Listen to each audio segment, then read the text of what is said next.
네, 자 연예가 포커스로 넘어가 볼까요? 네네. 네. 뭐 저한테 얘기 안 해줘요 이제? 위에서만 얘기하고 저한테 이제 얘기 안 해주시는 거예요? 아니 이게 그냥 저 순서예요. 네. 자, 검색어 활동을 앞두고 있는 아이유 씨한테 그 유튜버를 고소했다는 그 얘기가 있습니다. 아이유 씨가 예, 예, 예. 유튜버를 네네네. 고소를 했어요. 예. 맞습니다. 그 19만 명의 그 구독자를 가진 푸어라는 유튜버인데요. 이제 사건이 지난 5일 시작이 됐는데 그 이분이 아이유 씨의 팬이라면서 이제 방송을 하더라고요. 근데 네. 저도 저 방송을 직접 들었는데 정말 제가 보면서 막 화가 났어요. 너무 입에 담지 못할 정도의 그 수위가 높은 성희롱이 계속 이어지더라고요. 그래서 그걸 같이 보던 이제 시청자들도 이러다가 아이유한테 고소 당하겠다 이렇게 얘기를 하니까 저분이 뭐 아이유가 나를 고소하면 영광이다. 한번 만날 수 있지 않느냐 뭐 이러든지 아이유가 나를 매장시키려고 하면 아이유 이미지만 손상된다라면서 네. 굉장히 적극적으로 뻔뻔하게 나오더라고요. 네. 결국 참다 못한 아이유 측에서 네. 그 고소를 하기로 결정을 했고요. 선처는 없다. 강경 대응하겠다고 얘기를 한 상황입니다. 오, 선처가 없다고요. 예. 그래요. 근데 아이유 측의 이런 강경 대응에 그 유튜버 쪽에서는 사과 영상을 또 따로 올렸다고 하던데요. 그래요? 네. 강경 대응의 그거를 속사가 밝히니까 좀 꼬리를 내린 측면이 좀 있는데요. 그러니까 12일에 고소장을 접수를 할 거다라는 말이 알려지고 나서 사과 영상을 찍어서 올렸어요. 근데 뭔가 보시는 분들은 아시겠지만 사과라고 하긴 좀 뭔가 빠진 듯한 느낌의 멘트였거든요. 네. 그러니까 이게 해명하는 거 보면은 본인이 이제 언론사에 의해서 좀 악의적으로 편집을 당했다. 자기는 이렇게 텍스트로 봤을 때 좀 이상하지만 실제로 이렇게 맥락을 다 보면은 어감이나 맥락상의 성희롱은 아니었다.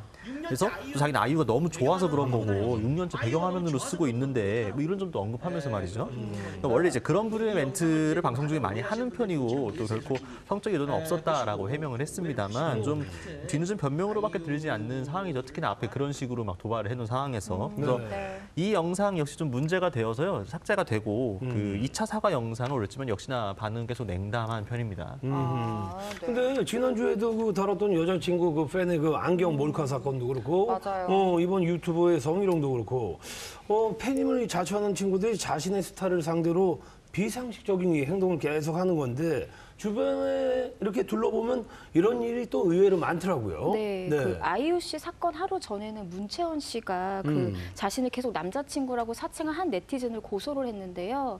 이분은 무려 3년 동안 한 블로그에서 내가 문채원의 남자친구다라고 계속 그 허위 주장을 펼쳤어요. 근데 사실 한번 문채원 씨가 고소를 하려고 했었었는데 몇 년 전에 했었었는데 그냥 이렇게 참고 기다렸거든요. 근데 이분이 자제를 하지 못하고 계속 3년 동안 허위 주장을 펼쳤어요.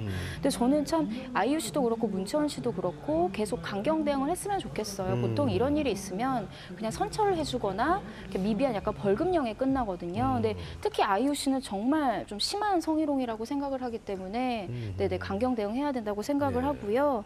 또 이건 약간 별개의 이야기인데 팬덤 문화 중 저는 제일 좀 좋지 않은 게 좀 사생팬 문화라고 생각을 해요. 뭐 총알 택시를 타서 계속 따라다니잖아요. 굉장히 위험한 행동이고 사실 사생팬은 팬이 아니고 스토커라고 생각을 해요. 좀 네, 뭐 매니저들이 대동해서 그 사생팬들을 쫓아내고 있긴 하지만 한계가 있어서 좀 문제가 되고 있습니다. 비행기에 네. 탔는데 옆자리에 앉아 있고 어우, 그런 경우들이 있죠. 네. 아니 제가 알기로 지상렬 씨도 과거에 이제 스토커 때문에 좀 괴로웠다라고 알고 있는데 어떠셨어요? 꽤 오래됐는데 저희 집을 알더라고요. 근데 네. 그때 뭐 인기도 별로 없을 때요. 이제 클럽하고 있을 텐데 누가 똑똑하더라고요. 문을 쓱 열었더니 되게 유명한 그 저기 웬슨 거기에서 이제 딱 케이크 아이스크림을 딱 사갖고 왔더라고요. 네. 그래서 야 나도 이런 날이 있구나.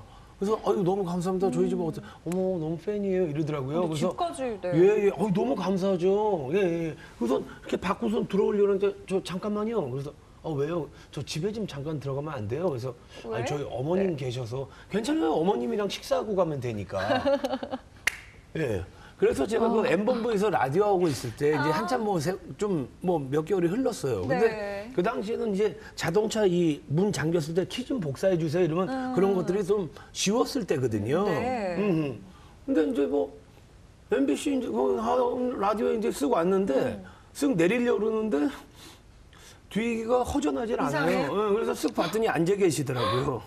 예. 똑같은 분인 거죠? 네네네. 아까 그 집에 네네네네. 찾아오신 분하고. 네, 아, 뭐 나중에는 무서워. 뭐 좋게 잘 해결이 됐죠. 네. 네네. 근데 이게 당하는 사람 입장에서는 좀 움찔할 때가 있어요. 그럼요. 네. 너무 이제 사적인 영역까지 들어오게 되면 아무래도 좀 스토커다라는 말이 어울릴 것 같은데 그런데 이런 스토킹, 그러니까 극성 팬들의 행동 왜 그렇게 하는 건지 저는 좀 궁금해요.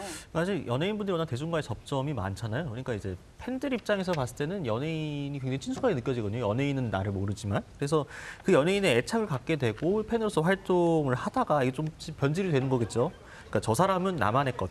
나는 다른 팬들하고는 좀 달라. 난 특별해. 난 저 사람하고 나는 좀 일반 팬과 연예인 사이에 좀 특별한 관계가 되기를 바라는 이제 그런 것들을 그러니까 그렇게 바라는 욕심이 심리가 생기는 거죠. 그러다 보니까 이제 나는 특별한 거를 좀 보여줘야 되잖아요. 과시를 해야 되잖아요. 그러니까 그 과시를 위해서 그 사람에 대해서 뭐 이제 함부로 말을 하는 경우도 있고요. 하생팬에 대하고 스토킹을 하는 경우도 있겠죠. 그래서 네.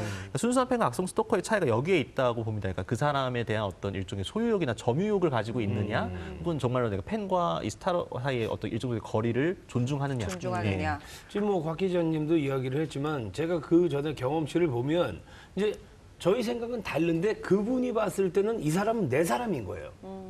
내 남친이고 내 남편인 거예요. 예. 네. 그렇게 생각하고 있는 거예요. 예. 그 어머니를 시어머니라고 생각하셨나 봐요. 그렇죠, 그 식사하자고 그렇죠. 하시는. 충분히 그럴 수 있죠. 예, 예, 예. 네. 네. 그 사생팬의 경우에 사실 저는 사생팬이라는 단어에 어폐가 있다고 생각을 해요. 스토커라고 얘기를 해야 되는데 이분들은 약간 동경하는 스타의 일상을 같이 나누고 싶어 하는데 일상을 나눌 수 있는 방법이 사실은 없잖아요. 그러니까 육안으로 보는 것에 굉장히 희열을 느껴하고 그러는 것 같은데 사실 그러니까 스타가 또 자기 얼굴을 기억하는 것에 있어서 굉장히 희열을 느낀다고 해요. 감사하죠. 네. 하지만 스타 입장에서 그분은 그냥 몹쓸 스토커에 불과하거든요. 그러니까 한국은 약간 팬이라면 극성스러워도 된다라고 생각을 하는 좀 경향이 있는데 스타의 인격이나 사생활을 존중할 필요가 있지 않나라는 생각이 듭니다. 김재현 기자님도 지금 뭐 이야기를 해주셨는데 팬들의 이 적정한 이 스타 바라기, 행동 가이드라인 같은 게 좀 있으면 좋을 것 같은데. 좋을 것 같은데요, 네네. 그러면? 네. 김재현 기자님. 네, 팬이 없는 스타는 저는 존재하지 않기 때문에 목소리를 내는 게 나쁘지 않다라고 생각을 해요.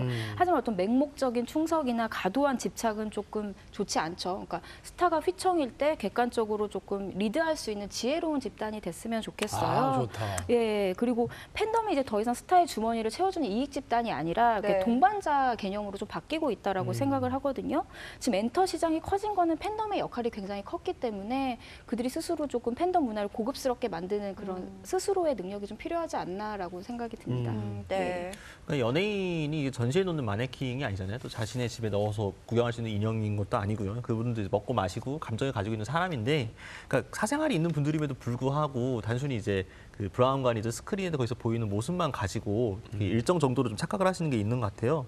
상대를 배려하지 않고 일방적으로 쏟아내는 거는 이제 사랑이 아니라 폭력이에요. 네. 이거는 일종의 폭력인데 폭력을 당해도 괜찮은 사람은 세상에 아무도 없잖아요. 팬들 분들도 이 점 좀 유념해 주시고, 그러니까 팬들도 연예인을 존중하고 연예인도 팬들을 존중하는 그런 문화가 빨리 정착되었으면 좋겠습니다. 네, 알겠습니다.